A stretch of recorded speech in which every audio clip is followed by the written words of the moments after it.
Hey guys, welcome back to my channel. It's your girl Elle.K here for another video, and I'm actually super excited for today's video because it's completely different than what I thought I was going to film. I was originally going to film a book haul today. Yes, I know, I had a book buying ban imposed upon myself. We can discuss that in another video, but I decided to switch up what I was filming today to talk about mental health, and I figured this would be a great time to talk about it because we're still in Black History Month and Black people have a very interesting relationship with mental health. So if you're interested in hearing my thoughts about mental health and 5 really important ways to kind of help put your mental health first this year, keep on watching. I also forgot to mention before we jump into this video that my second episode of the You Ask, I Answer series is going to be coming out on Thursday. I still have not picked a question or filmed that video, so please, if you have any questions that you would like to have considered, if you have any questions that you would like me to consider for that episode, leave them in the comment section down below. I will more than likely be selecting a question between today, tomorrow, and maybe Thursday morning, right before I film the video, because I am just that great at procrastinating. But yeah, leave questions in the comment section down below for a chance to have it answered in my You Ask, I Answer series. Thanks for watching, and let's jump into it. Okay, so before I get into my 5 tips for putting your mental health first this year, I kind of wanted to just briefly give you a little bit of a summary of my experience with mental health. So it's like this widely known stereotypical thing where Black people just don't really subscribe to the idea of mental health or really put a lot of awareness onto mental health. It's like a generational thing where especially for Caribbean families, we don't think that it affects us, or that, you know, a positive attitude can fix everything. At least that was generally the very widely accepted ideology in my house, and I know a lot of my friends' houses growing up as well. Now obviously that's not to say that that's the case in today's present situation. I feel like there's a lot more mental health awareness going on for all races, but for Black people specifically, I know it's definitely a difficult thing to talk about because of other stereotypes like the strong Black woman or stuff like that make it very difficult to show any type of weakness. Not that your mental health is a weakness, but that is how it can be seen. So, and I was one of those people who largely subscribed to the whole, you know, that doesn't affect me. I'm really sorry it affects you, but it doesn't affect me type of thing. Until I quickly realized that I get depressed more often than I would like to admit. So 2021 and 2020 were both really difficult years, and actually part of 2019 were all 3 really difficult years for me with mental health. And kind of managing my depression and just kind of being able to function as a normal human, I guess. So and along the way, I've found some tips that really help me kind of live my best life, even though it's really cliche, or help me to be my best self. In a world where it's really difficult to do that. So I wanted to share 5 tips with you guys if you're struggling a little bit this year or have been struggling in the past years. 5 tips that I find are really important and beneficial to follow if you can. I will stress that these are tips more geared to your personal life. I wouldn't necessarily recommend every single tip here for your professional life. So this is strictly personal, regarding people who you interact with in your personal life. So yeah, that being said, let's go ahead and jump into it. So the first tip I have is to wake up at a consistent time. So, and that does not need to be, you know, 4, 5, 6, 7 a.m. I don't think that that's necessarily what it has to be. I just find for myself, when I wake up at a consistent time all week long, my level of productivity is generally higher all week long, and then I feel better about myself because I've been consistent all week long. Whereas if there's some mornings where I wake up at like 6:30, 7 a.m., but then say the next morning I wake up at, you know, maybe 10 or 11, I feel really bad about myself because I'm like, well, man, I did it yesterday. Why can't I do it today? Whereas if you just set the attainable goal for yourself of waking up at a consistent time all week long, you feel good about yourself, and when you feel good about yourself, you're able to be more productive, which I found is really a beneficial thing for me. So I like to wake up between like 8 and 9 is when I shoot to wake up. If there's a day where I wake up a little bit earlier, that's great, but I try to not get up later than 9 a.m. So the next step is one that I have recently started incorporating in my life, and I love it. And that is to not talk to anybody within the first couple hours that you wake up. So I'm not a morning person at all. And with waking up at a consistent time, there are certain things that I need to get done in my morning in order to own my morning and then kind of set the tone for the rest of my day. But I find on days where my mental health is really, really lacking and I'm already struggling to get out of bed, if I am on the phone with somebody before I even get out of bed and they say something that puts me in a bad mood, it's then 50 million times harder for me to get out of bed and have a productive day.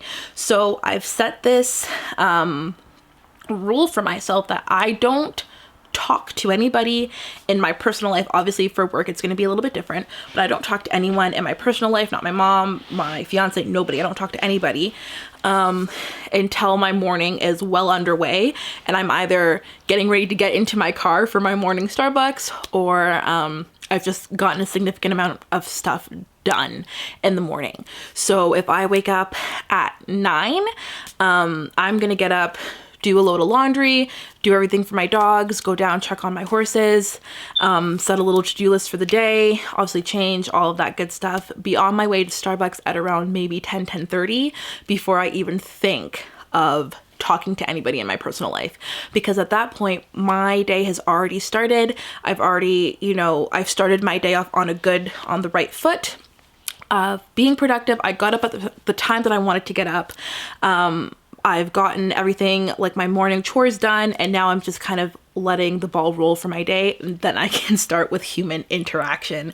It's just happened to me too many times where, I've spoken to somebody too early and they've said something that pissed me off and then that was just the mood for my day and my day was just shot. So in order to preserve my peace, I don't talk to anybody within the first couple hours. I try my very, very best to not talk to anybody within the first couple hours of my day. The next tip I have, again, recently started implementing is, well, not recently, I did it a lot last year too, and that is, I just don't argue. Again, strictly for people in my personal life. If you've got somebody in your personal life who is not going to listen to your point of view or even try to understand what you're saying, I don't argue. If you want to tell me that the sky is pink and I know it's blue, sweetie, you go about your day thinking it's pink. I don't care. It's got nothing to do with me. It's none of my business. You do you, boo-boo. I have to be able to live in my peace and know that, okay, they're not listening and that's fine for them to not listen, so long as it's not something that's going to impact your life or at the bare minimum your day. Let it go. Don't argue with people who are not going to listen, whether that's family, friend. Don't do it. It's just not worth your time. And it's the same thing for when people ask your opinion on certain situations. Just because they ask doesn't mean you need to give it. Sometimes it's okay to say, I don't really think my opinion matters in this situation. You need to do what feels best for you. That's my favorite line. That has been my favorite line. And it saved me so much heartache because, sometimes they're not actually looking for your opinion. They're looking for your validation. And if you know that you can't genuinely give them that validation, don't. Just, you put it back on them. Like, you know what, sweetie, it's up to you. It's your life. You got to do what you're comfortable with. And just be good with that. Live in your peace. Live in the fact that you know what you know and you feel how you feel. And not everybody is going to listen or receive what you have to say. So, and that's fine. There's no reason to argue about, the little things or even the big things with people who aren't going to listen. Save that energy for the workplace where what you say needs to matter, type of thing, if you understand what I'm putting down there. The next thing that I have on here is to stop explaining or justifying yourself. This is a huge thing for me. Every decision I would make in my life, I would look to try to explain why I'm doing what I'm doing for people who couldn't see what I saw for myself. And what was that saying somebody said? I think it was something along the lines of, stop telling people your dreams or your plans because God gave them to you and not them, because he knew you were going to understand, not them, type of something along those lines. And it's not to be a biblical or religious thing, just in general, know that not everybody is going to understand what you are doing with your life. And again, that's fine. You don't need to explain or justify anything. If you're a grown adult, you go through and live your grown adult life, because at the end of the day, you have to be able to live with the decisions that you made, not what somebody else made for you.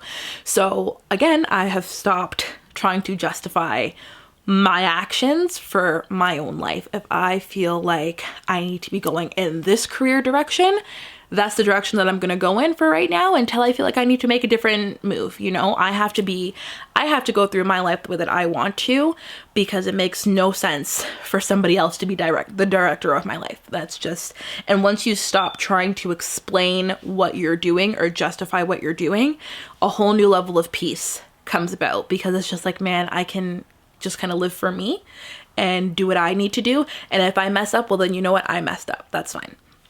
I can just deal with that myself.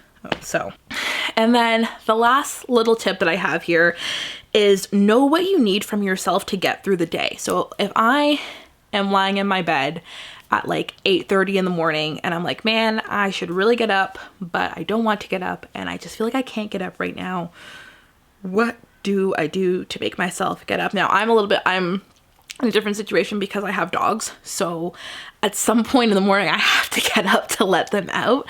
But if that's not you, you know, really sit there and think about, what do I need from myself to be able to just survive this day? Okay, I want to get up at this consistent time. Does that mean that I have to be productive for the entire day? No. If I get up and I just go downstairs, let the dogs out, make a cup of tea, and read downstairs for the whole day, I'm okay with that day. So, you know, sometimes what you need from yourself is to just do the bare minimum to survive the day, and that is fine. Or sometimes, you know, you wake up and you're like, okay, I am energized, I want to be productive, I need to have a solid list of things so I'm not just being erratic about my time. Sit there and make that organized mental to-do list, but leave room for error or maneuvering around just in case some things don't go the way you plan.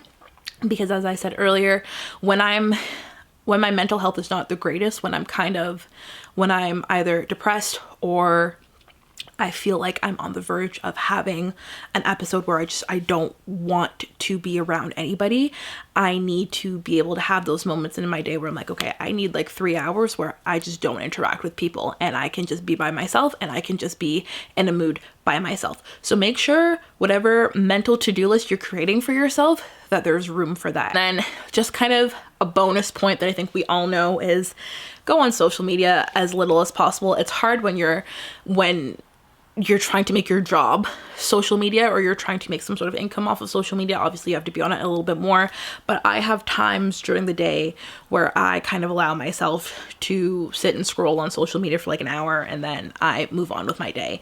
I used to start it where, you know, I would scroll through Instagram first thing in the morning. I don't do that anymore. I just, like I said, I schedule at times where I'm going to be on social media. Not to mention that saves my data a lot more, that I'm more conscious of when I go on social media. So that's also great as well for those of you who don't have internet access at your house like I don't.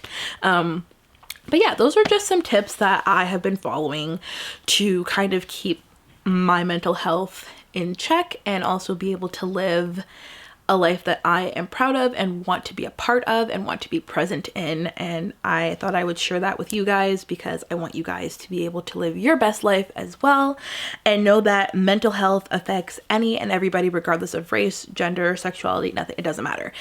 Everybody at some point is going to suffer with mental health issues.